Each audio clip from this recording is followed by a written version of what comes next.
उत्तर प्रदेश के कई जिले बेतहाशा बारिश और बाढ़ से बेहाल हैं। बारिश की वजह से गंगा नदी उफान पर है। वाराणसी में गंगा के 30 घाट डूब चुके हैं।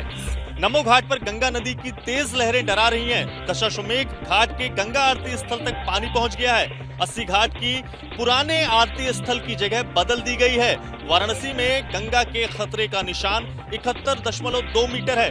पानी का लेवल फिलहाल 62.2 मीटर पर है, लेकिन गंगा में उठती लहरों के चलते छोटी नावों के नदी में चलने पर पाबंदी जारी है और मल्लाह परेशान है।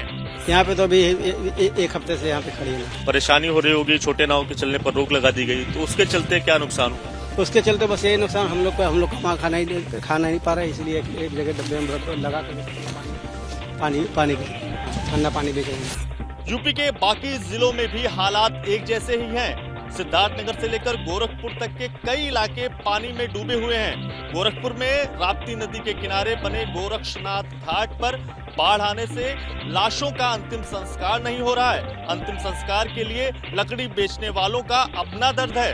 पानी तो बहुत ज्यादा था, बहुत लकड़ियाँ बह गई, कुछ ढेर नुकसान हो गई।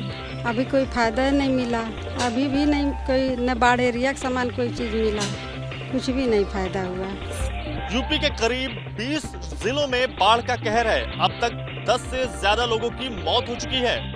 मुजफ्फरनगर और सहारनपुर में भी भारी बारिश के बाद सड़कें तालाब बन गईं। सहारनपुर में घंटे भर की बारिश ने सरकारी महकमों की पोल खोल दी। यूपी के कई जिले जहां बारिश और बाढ़ से परेशान हैं, तो दूसरी ओर कई जगह सूखे जैसे हालात हैं।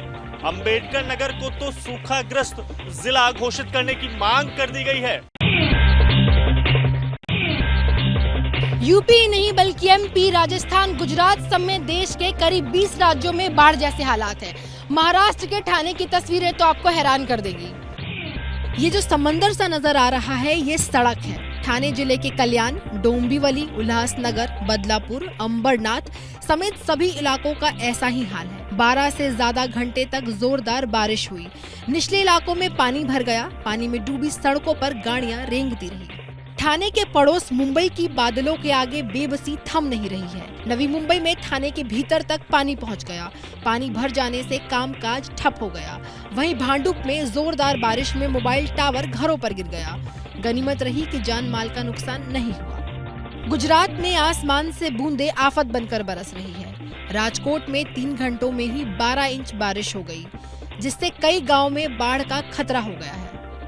मध्य प्रदेश और छत्तीसगढ़ में सावन की शुरुआत जोरदार बारिश के साथ हुई है। छत्तीसगढ़ के राजनांदगांव में 2 घंटे की बारिश ने कई बस्तियों को तालाब में तब्दील कर दिया। वहीं मध्य प्रदेश के सीहोर में अमरगढ़ वाटरफॉल में भोपाल से पिकनिक मनाने आए लोग तेज बारिश की वजह से फंस गए, जिन्हें कड़ी मशक्कत के बाद निकाला गया। रही बात पहाड़ों की, तो उत्तराखंड में हफ्ते भर से बारिश की वजह से हालात बद से बदतर होते जा रहे हैं।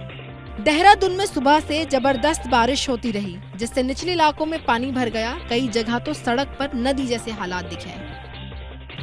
एक रिपोर्ट के मुताबिक हर साल हमारे देश में बाढ़ बारिश से 1,500 से ज्यादा जाने जाती है, जबकि 1800 करोड़ रुपए से ज्यादा का नुकसान होता है। चीन में बारिश से भारी तबाही हुई है। शांगरुओ सिटी, सिचुआन और हानुआन जैसे इलाकों में भारी बारिश और बाढ़ से हुई तबाही के बाद फंसे लोगों को निकालने के लिए रेस्क्यू ऑपरेशन चलाया जा रहा है। गाड़ियां पानी में तैर रही हैं, घर बह गए और पुल ध्वस्त हो गया।